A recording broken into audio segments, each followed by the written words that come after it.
श्रावस्ती दौरे पर पहुंचे केंद्रीय कृषि मंत्री नरेंद्र सिंह तोमर, दिया बयान। आप सभी का सबसे तेज खबर श्रावस्ती चैनल में स्वागत है। चैनल को लाइक शेयर एवं सब्सक्राइब करें, साथ ही घंटी का बटन दबाना ना भूलें, जिससे हर खबर आपको सबसे पहले मिलती रहे। खबर उत्तर प्रदेश के श्रावस्ती जनपद की है, जहां पर श्रावस्ती दौरे पर पहुंचे केंद्रीय कृषि मंत्री नरेंद्र सिंह तोमर का भव्य स्वागत किया गया। उन्होंने बताया कि पिछले लोकसभा चुनाव में हारे 144 सीटें चिन्हित की गई हैं। सभी 144 लोकसभा सीट पर पार्टी का सीधा फोकस है। संगठन के कार्यकर्ताओं को क्षेत्र में जाकर पार्टी को मजबूत करने का निर्देश दिया गया है। हारी हुई सीटों पर पार्टी को मजबूत करने के लिए प्रवास कार्यक्रम हो रहे हैं। सीमावर्ती गांव मोतीपुर में जनजातीय परिवार के घर किया भोजन। इस दौरान जिला पंचायत अध्यक्ष, विधायक, भाजपा जिला अध्यक्ष, एमएलसी के साथ अन्य पदाधिकारी रहे मौजूद। श्रावस्ती जनपद का यह पूरा मामला।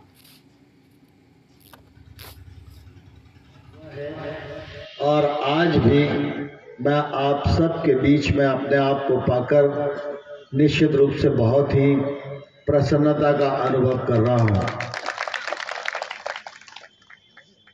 आप सब पंचायती राज संस्थाओं में काम करने वाले कार्यकर्ता हैं। हम सब जानते हैं कि भारत की आत्मा पंचायत में बसती है। जब हम अपने देश के लोकतंत्र के बारे में दृष्टिपात रखते हैं तो ध्यान में आता है कि पंचायती राज संस्थाओं की संख्या भी देश में सबसे बड़ी है और पंचायती राज संस्थाओं में चुनकर आने वाले लोगों की भी संख्या बहुत बड़ी है। देश में 2,53,000 पंचायतें हैं और इन पंचायतों में राजनीतिक दल है। भारतीय जनता पार्टी ने ऐसी 144 लोकसभा सीटों को चिन्हित किया है जिन पर भारतीय जनता पार्टी इस बार विजयी नहीं हुई। इन 144 सीटों पर फोकस करके हमने अपने कार्यकर्ताओं को जिम्मेवारी लगाई है कि वो कार्यकर्ता उन क्षेत्रों में जाएं, उन क्षेत्र के सभी कार्यकर्ताओं के साथ मिलकर वहाँ के काम को बढ़ाएं, काम को विस्तार दें, उनको उत्साहित करें और वो लोग जो काम कर रहे हैं अपने अपने क्षेत्र में उसमें सहयोग करके उस क्षेत्र में भारतीय जनता पार्टी और मजबूत हो और अगले बार हम ऐसी लोकसभा को जीत सकें।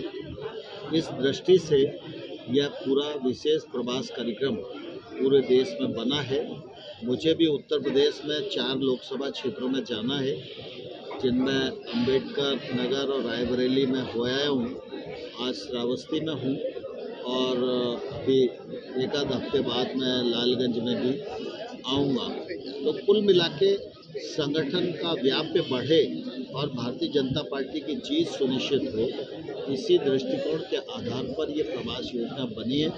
और इस योजना के अंतर्गत जब केंद्रीय मंत्री के प्रवास होते हैं तो हमारे संगठन के लोग उपयुक्त रूप से कार्यक्रम बनाते हैं, जिससे किसी की उपस्थिति का पूरा समय का सदुपयोग किया जा सके। जैसे कि आप कृषि मंत्री हैं और पिछले दिनों बाढ़ आई थी, बाढ़ में किसानों को मुआवजा देने की बात की गई थी, लेकिन अभी तक किसानों को मुआवजा नहीं पहुंचा है, क्या कहेंगे? देखिए, दरअसल क्या है कि स्वाभाविक रूप से यह तराई का क्षेत्र है और यहाँ के किसानों को प्राकृतिक प्रकोप की मार झेलना ही पड़ती है। सामान्यतः अगर आप देखेंगे तो ऐसे नुकसान से बचने के लिए प्रधानमंत्री जी ने प्रधानमंत्री फसल बीमा योजना बनाई है। इस योजना के अंतर्गत अभी तक जहाँ किसानों का नुकसान हुआ है उन किसानों को 1,30,000 करोड़ रुपए